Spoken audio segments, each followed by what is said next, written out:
Hello साथियों, good morning. मैं अमित कुमार आप सभी के साथ जुड़ चुका हूं लाइव विद्यालय यूट्यूब चैनल के माध्यम से। आज हम 1 जून 2020 की करंट अफेयर का सेशन लेकर आप सभी के साथ तैयार हैं। तो आइए चलते हैं आज का करंट अफेयर के सेशन को लेकर। पहला क्वेश्चन रहेगा हमारा इसमें, किस संगठन ने राम किंकर बैच नामक आवासीय दौर का आयोजन किया? मुख्य परिवर्तन एवं अभिव्यक्ति के माध्यम से यात्रा। तो ये हमारा national gallery of modern art NGMA संस्कृति मंत्रालय का राष्ट्रीय आधुनिक कला का संग्रहालय राम किंकर बैच की 115वीं जयंती मनाने के लिए राम किंकर बैच मुख्य बदलाव और अभिव्यक्तियों के माध्यम से यात्रा के शीर्षक से 26 मई 2020 को आवासीय यात्रा वर्चुअल टूर का आयोजन किया। National gallery of modern art NGMA के आरक्षित संग्रह से राम किंकर बैच की प्रमुख कलाकृतियों को आवासीय कला यात्रा में प्रस्तुत किया गया था। इस आवासीय यात्रा के दौरान NGMA के आरक्षित संग्रह से राम किंकर बैच की उन उत्कृष्ट कलाकृतियों को दर्शाया गया जिन्हें इन 5 अलग अलग थीमों की श्रृंखला में वर्गीकृत किया गया है। चित्र, पोर्ट्रेट, दूसरा जीवन का अध्ययन, तीसरा सार एवं संरचनात्मक रचना, चौथी प्रकृति का अध्ययन एवं परिदृश्य और 5वां मूर्तियाँ। आधुनिक भारत के सबसे महान चित्रकारों और मूर्तिकारों में से एक को श्रद्धांजलि देने के लिए NGMA द्वारा आवासीय यात्रा शुरू किया गया है। अगला क्वेश्चन है, उत्पादक जागरूकता के लिए किस संगठन ने PAI चैटबॉट लॉन्च किया है? तो वो किया है हमारे NPCI ने, national payment corporation of India NPCI के उत्पादक जागरूकता के लिए PAI चैटबॉट लॉन्च किया है। चैटबॉट एक आर्टिफिशियल इंटेलिजेंस चैटबॉट है जिसे वास्तविक समय के आधार पर NPCI अर्थात UPI, रुपए, IPS के फास्टैग के उत्पादक के बारे में जागरूकता के बढ़ाने के लिए विकसित किया गया है। PAI उपयोगकर्ताओं को रुपए, NPCI और UPI चलेगा कि वेबसाइट पर पाठ या आवाज़ के माध्यम से अंग्रेजी और हिंदी में अपने उत्पादों के बारे में सटीक जानकारी देकर उपयोगकर्ता को सहायता प्रदान करेगा। UPI, रुपए आदि सभी खुदरा भुगतान NPCI द्वारा संभाले जाते हैं। अगला क्वेश्चन है, वित्तीय स्थिरता और विकास परिषद की 22वीं बैठक की अध्यक्षता किसने की? तो वो हमारी वित्त मंत्री श्रीमती निर्मला सीतारमण ने की है। केंद्रीय वित्त एवं कॉर्पोरेट कार्य मंत्री श्रीमती निर्मला सीतारमण ने 28 मई 2020 को नई दिल्ली में वित्तीय स्थिरता और विकास परिषद FASD की 22वीं बैठक की अध्यक्षता की। बैठक में घरेलू और व्यापक आर्थिक परिस्थितियां, कमजोरियों के मुद्दे और वित्तीय स्थिरता की समीक्षा की गई। बैठक के दौरान वर्तमान वैश्विक एवं घरेलू वृद्धि, आर्थिक स्थिति, वित्तीय स्थिरता एवं तथा कमजोरी से जुड़े मुद्दों, बैंक एवं अन्य वित्तीय संस्थाओं के समक्ष उभरने वाले प्रमुख मुद्दों के साथ नियामकीय और नीतिगत उपाय, NBFC, HFC, MFI की तरल दिवाला संबंधी मुद्दों के अन्य संबंधित मुद्दों की समीक्षा की गई। कोविड-19 महामारी का संकट वैश्विक वित्तीय प्रणाली स्थिरता के लिए एक गंभीर खतरा है, क्योंकि संकट का संभावित अंतिम प्रभाव और अर्थव्यवस्था में बेहतरी शुरू होने का समय फिलहाल अनिश्चित है। अगला क्वेश्चन, किस डाक यार्ड ने एक परावैज्ञानिक कीटाणु शोधन सुविधा की विकसित किया है? तो वो किया है Naval dark yard Mumbai naval dark yard ने एक सामान्य की उभरती आवश्यकताओं के साथ मेल करने के लिए एक परावैज्ञानिक रोगाणुनाशन वे विकसित की है। कोरोना वायरस के प्रसार को रोकने के लिए कपड़े, उपकरण व अन्य विविध वस्तुओं को परिशोधन के लिए खाड़ी का उपयोग किया जाएगा। एक बड़े कमरे को UV बे में बदलने के लिए UV बे बनाने के लिए नवाचार किया जा सकता है। यह UVC ज्योति तरंग दैर्ध्य परावैज्ञानिक प्रकाश व्यवस्था के लिए एल्युमिनियम शीट और विद्युत व्यवस्था के निर्माण द्वारा प्राप्त किया गया था। लॉकडाउन के आंशिक उठाने के लिए बीज का विकास आ गया है, जिसके बाद लॉकडाउन का पूरा उत्थान होगा। अगला क्वेश्चन है अग्निप्रस्था मिसाइल पार्क कहाँ स्थापित किया जाएगा? तो ये हमारा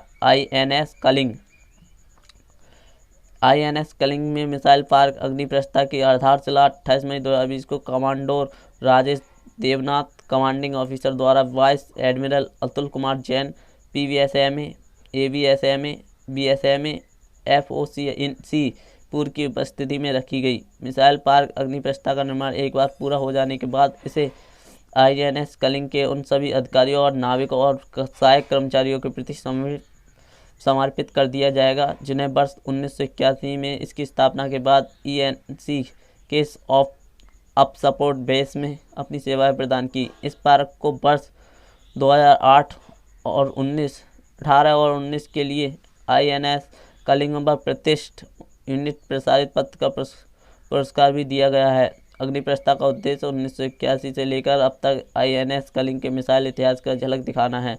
अगला है पैन कार्ड में कितने अंक होते हैं?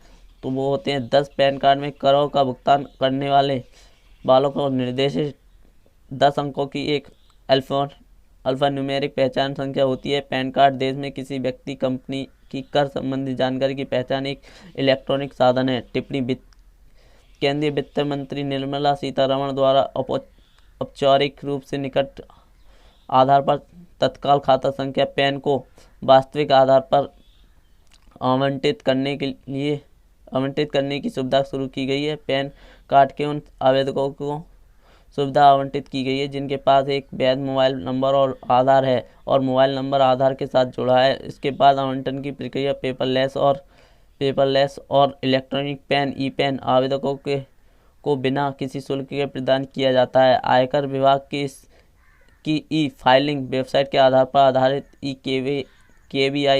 KYC के माध्यम से तत्काल पैन को बीटा संस्करण सेवा फरवरी 2020 से शुरू की गई है।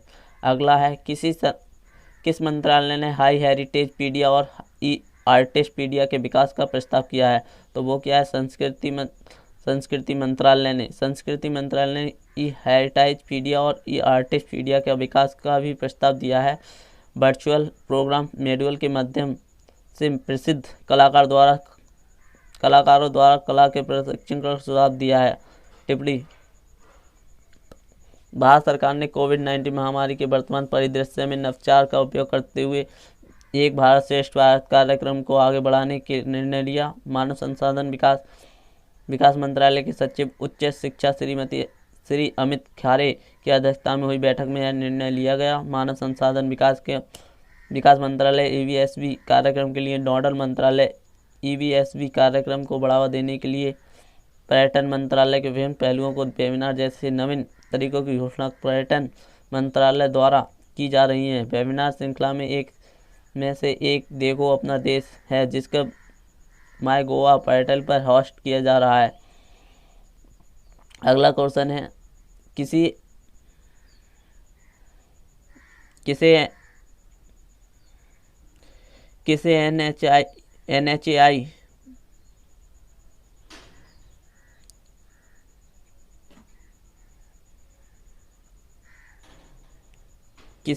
NHI वित्त सलाहकार के रूप में नियुक्त किया गया है?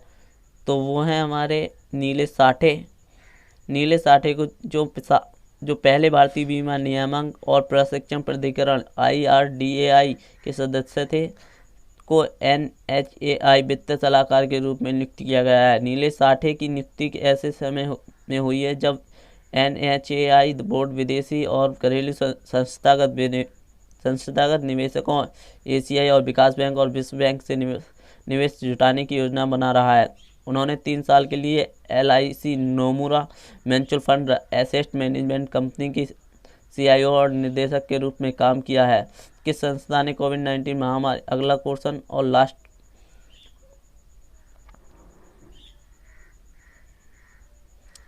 अगला क्वेश्चन किस संस्था ने कोविड-19 महामारी से निपटने के लिए सेल डायरेक्टेड ट्रायल शुरू किया है? तो वह है विश्व स्वास्थ्य संगठन WHO। विश्व स्वास्थ्य संगठन द्वारा सेल डायरेक्टेड ट्रायल की शुरुआत हाइड्रोक्सी क्लोरोक्विन HCQ सहित कोविड-19 के 19 के खिलाफ 4 दवाओं को सुरक्षा और दक्षता और उनके संयोजन का मूल्यांकन के लिए की गई है। टिप्पणी विश्व स्वास्थ्य संगठन WHO के महानिदेशक टेड्रोस अधनोम घेब्रेयेसस ने कहा है कि WHO ने कोविड-19 के रोगियों को हाइड्रोक्सीक्लोरोक्विन HCQ के नैदानिक प्रशिक्षण का नियमित रूप से निलंबित कर दिया गया है। लॉन्सेट मेडिकल जर्नल ने कोविड-19 रोगियों को अवलोकन अध्ययन प्रकाशित किया था जो अस्पताल में थे और उन हाइड्रोक्सीक्लोरोक्विन HCQ और क्लोरोक्विन के प्रभाव थे। अध्ययन की रिपोर्ट है कि जब वह ड्रग्स अकेले या मैक्रोलाइड के साथ रोगियों को प्रदान किया जाता है तो यह मृत्यु का दर की उच्च दर की सूचना देता है। अगला क्वेश्चन है और लास्ट क्वेश्चन, ट्रिफेड के संयोग से किस राज्य ने वन धन स्कीम कोविड-19 के बाद के सबक पर वेबिनार आयोजित किया है? तो वह है राजस्थान। राजस्थान ने भारत सरकार ने जनजातीय मामलों के मंत्रालय के ट्रिफेड संयोग से राजस्थान सरकार के विज्ञान एवं प्रौद्योगिकी विभाग DST द्वारा वन धन स्कीम कोविड-19 के बाद के सबक पर अपनी स्कीम जाने व्याख्यान श्रृंखला के तहत एक वेबिनार का आयोजन किया गया। वेबिनार के प्रमुख नोट अध्यक्ष ट्राइफेड जनजातीय मामलों के मंत्रालय के प्रबंधक निदेशक श्री प्रवीर कृष्ण थे, जिन्होंने कोविड-19 परिदृश्य की शिक्षा का विस्तार किया है। वेबिनार का संचालन राजस्थान सरकार के विज्ञान एवं प्रौद्योगिकी के सचिव सुश्री मुग्धा सिन्हा ने किया है। हेलो साथियों, ये हमारे 10 क्वेश्चन आज के बहुत ही महत्वपूर्ण क्वेश्चन थे। हमारे चैनल से जुड़ने के लिए हमारे चैनल को सब्सक्राइब करें, लाइक करें, शेयर करें और कमेंट करें।